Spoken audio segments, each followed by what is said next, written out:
Hi everyone, today I'm going to do lips. So I've found these nice lips, and the brush I'm going to use is Plimsoll. It's a new one that I think I'll try out. I usually go for Tara Lee because I'm quite comfortable with that one and I like the effect it gives. But I feel that this one gives a much smoother edge, which is what I want for the lips. I want them to be a bit more soft. And it's always good to go outside your comfort zone as well. So I'm just going to put the opacity up to the top.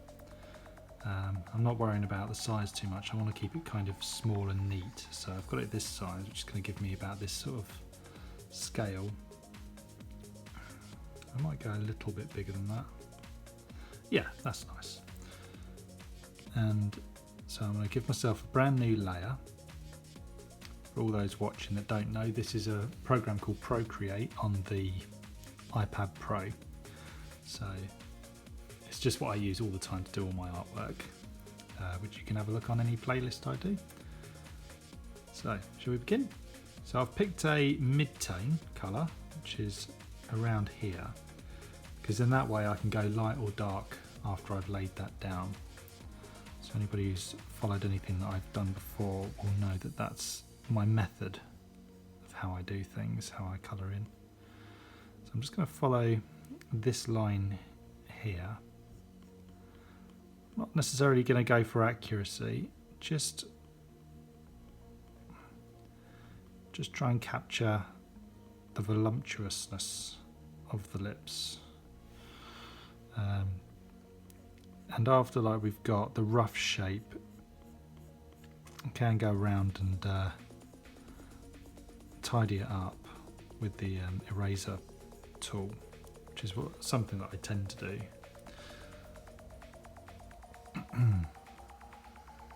And I will fast forward and then pause to talk about things that may be of interest to you. So I'm just going to draw out the rough shape and then I'll come back. See you in a bit.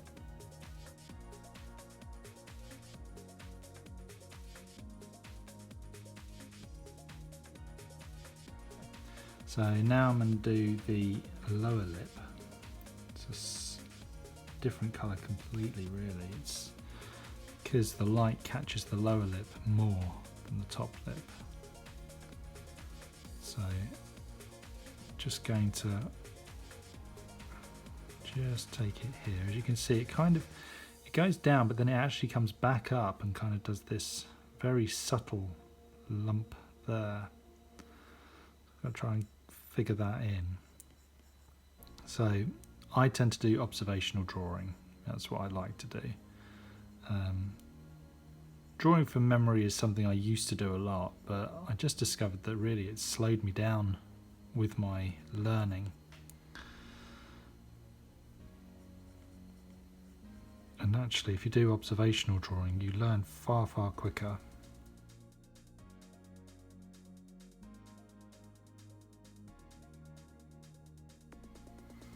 Okay, I just want to show you that what you can do is you can just grab the colour and plop it in there like that.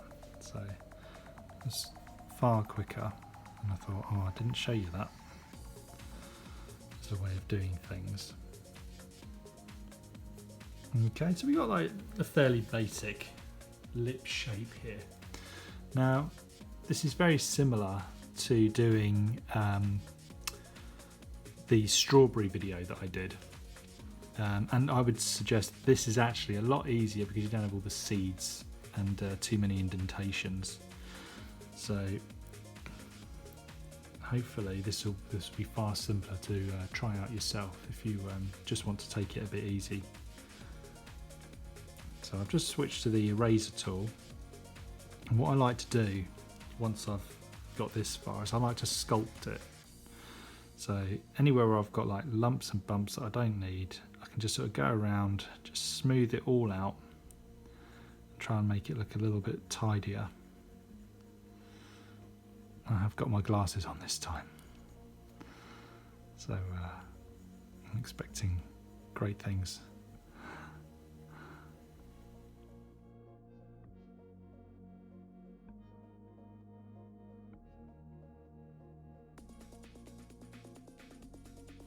Alright, so now I think I've got my basic shape. Something else I can do is if I just go here and I create a new layer, what I'm going to do, because it's underneath the lip layer, is I can do the teeth. So I'm just going to make the brush a bit bigger. Let's just make all that nice and black behind the lips. There we go. So if I turn off the lip layer, that's what I've done. Okay. And now I'm just going to get the colour of the teeth. Good mid-tone. Okay, and just bring the opacity down a little bit so we don't overdo it. Right, now in between this curve here is where the teeth will be as well, so it's a good indicator of where things should go. I'll bring the opacity up actually.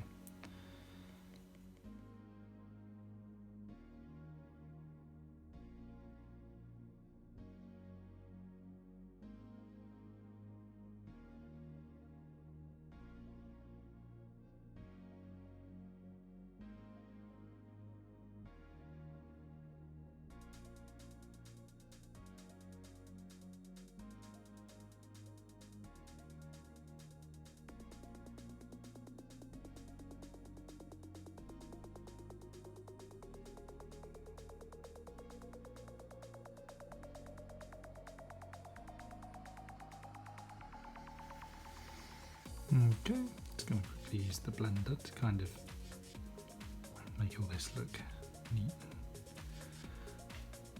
nice to look at.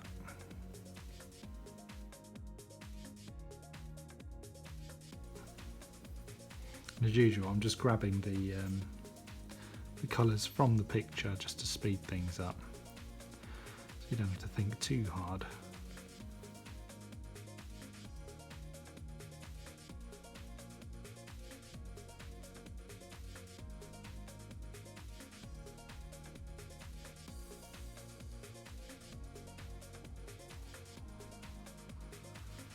So now I'm just going to do what I usually do, which is just build up. So I've got the mid-tone on here, which I grabbed there. So now I want to do the shadows first. So find as dark as I can, but not black. Okay, I'll bring the opacity down. The reason I do that is that I can control the amount of dark I use. So now what I'm going to do is I'm going to follow the shadow that's already here and take it just around where it needs to go. It doesn't matter if we don't do all of it, because we can always come back and add a bit of shadow, take away shadow, a bit of light. But what I am trying to do is I'm trying to go into the direction of the lips, so the lines correspond with the outer edge. Doing this again, you can go as accurately as you like. This is just a tutorial, just to give you the idea, and it does depend on just whether you want to give it a go or whether you just want to do the most realistic pair of lips you've ever done in your life. But this is how I do it, and as I remember at my art classes and things, is that the top lip is always darker than the bottom lip, because the bottom lip catches the light, unless you're doing the torch under your lips, then it would be the opposite way around. But we're not doing that, we're doing this. So that's my shadow there. I'm going to suggest that there isn't really any going on here, except maybe at the bottom. So let me just try and get that in.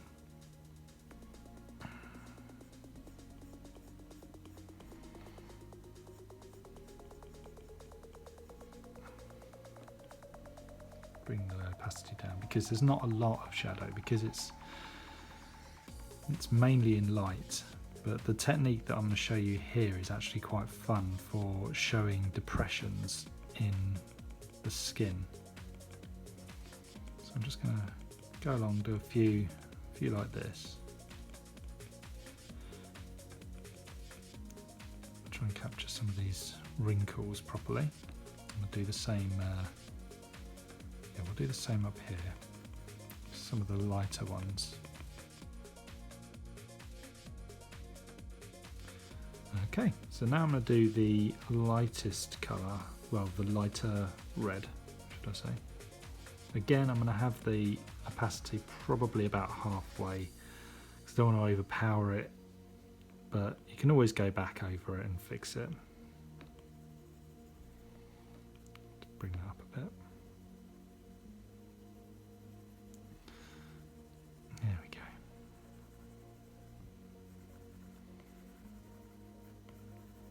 And it's just a case of building up and building up.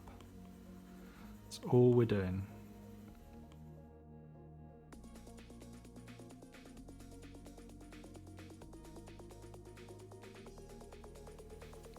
Okay, now I'm going to do the bottom lip.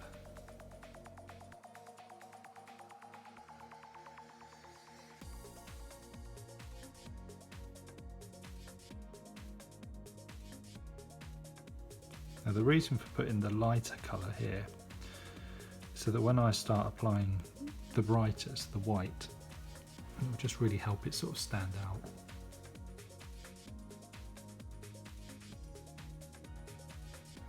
Now we're going to move on to the white. There's another thing that I haven't shown you, is that if you swipe fully to the right, you will get all these squares on your layer, and that will lock the layer. Okay, I'll zoom in a little bit here. Help my eyes. Right, now what I'm going to do is keep it halfway until I really want to do the fine, the real strong white.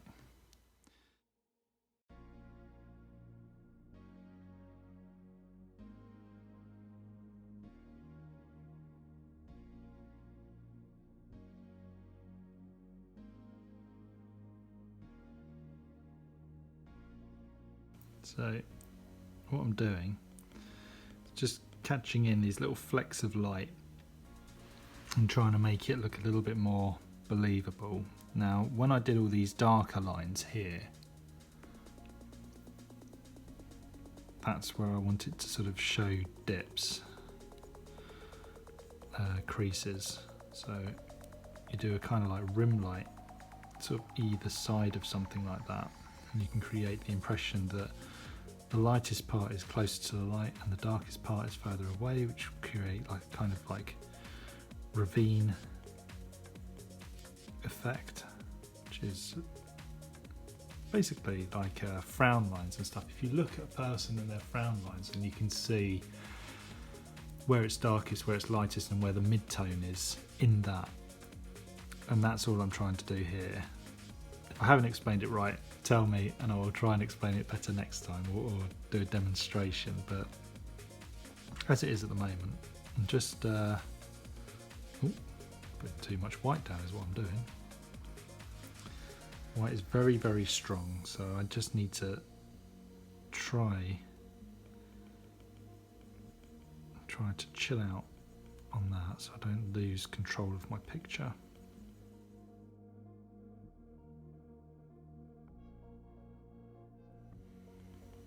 So I'm making it look haphazard because lips are unique, like fingerprints and eyes and everything else. They're unique to the person, so if you're making it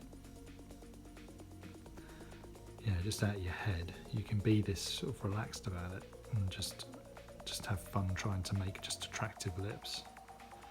And men's lips are different to women's lips, so that's something else to bear in mind while you're doing this.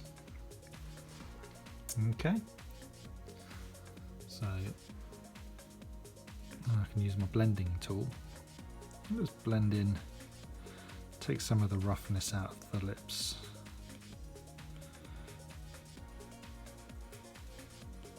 don't want rough lips. No one wants to kiss rough lips.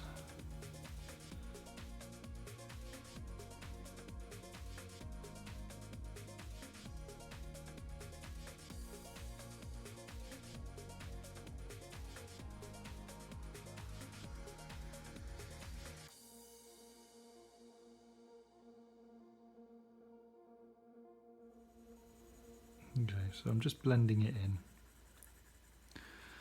Just trying to sort of soften my approach to it a bit. Same with the top lip.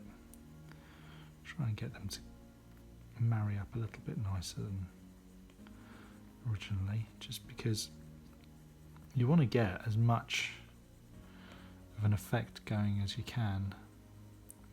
Because what makes lips so appealing is their unique randomness. At least I think so. Some people have amazing lips. Yeah, you just like sit there and draw them for hours.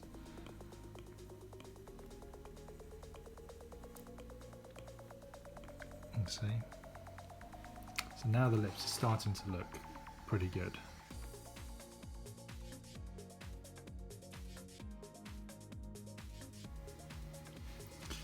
Okay, so now I can put in a little bit more white now that I've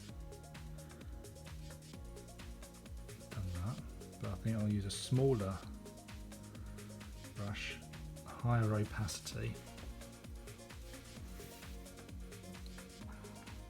and be a bit more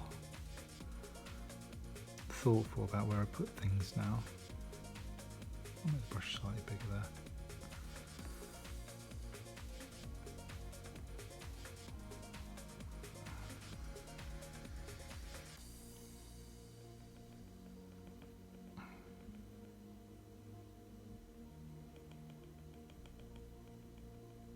My thought process here is that where the white highlight is that I've blended is brightest, that's where you're going to get more of the pristine white, because where the highlight is brightest, that means it's closer to the light. So this part here will be better in the light, whereas this part here will be more in shadow, and where it goes into the mouth will be more in shadow as well. In normal circumstances, I mean obviously this is a professional photograph of lips, so it has been lit in a particular way to capture the fullness.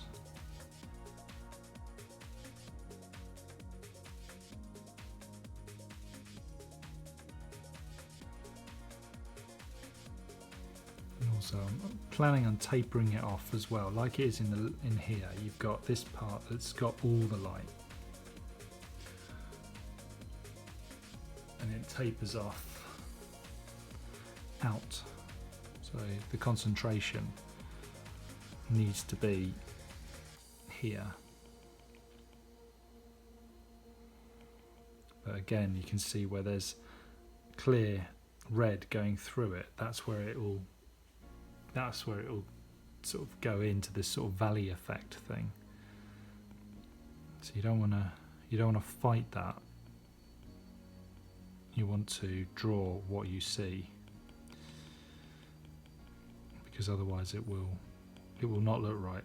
You'll think you're doing yourself a favour, but you won't, because you'll get to a point where you've done it so many times through your picture that it'll be difficult to change any of it back. So just try to draw your picture within certain rules.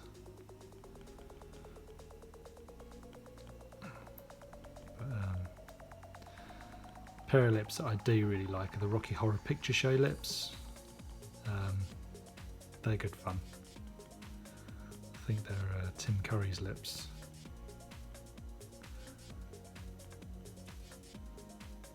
Very, very kissable. Here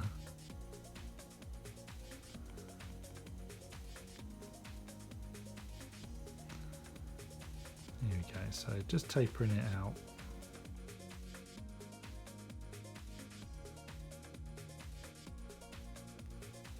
And yeah, if you've got any comments, any suggestions, just let me know in the comments below. I'm always happy to listen.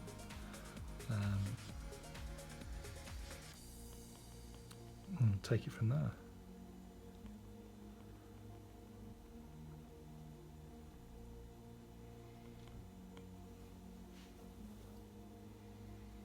Right, so now I've got that, now I can go back and I can take some of this red, you see, and then I can do what has happened here. So now you can take a little bit, you can just start carving into it, as I've said many times, like a sculptor. Sort of pull back some of the stuff that's in there.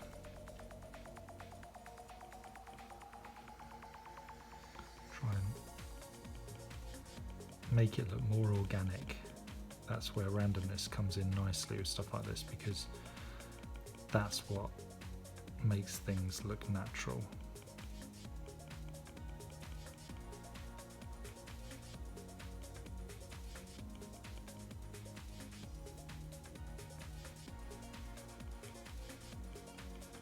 And you can probably go the other way as well, because it's all interpretation, isn't it? So you just play around with what you're happy with and see what you come up with.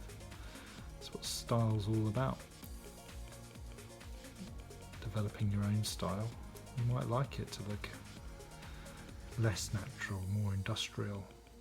You might want it to look, you know, like a cake and just have it melt.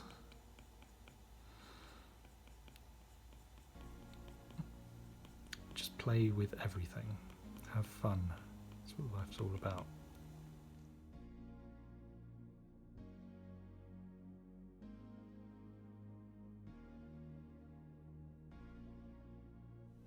So that is a pair of lips. They are not photo accurate. I'll leave that to somebody else to do. But that's my method. That's how I would do it. And hopefully this tutorial has given you a little bit of help in doing lips this way. Okay, let me know in the comments below if this is something else you'd like to see more of, or give me any new suggestions. And until then, I'll see you later. Bye.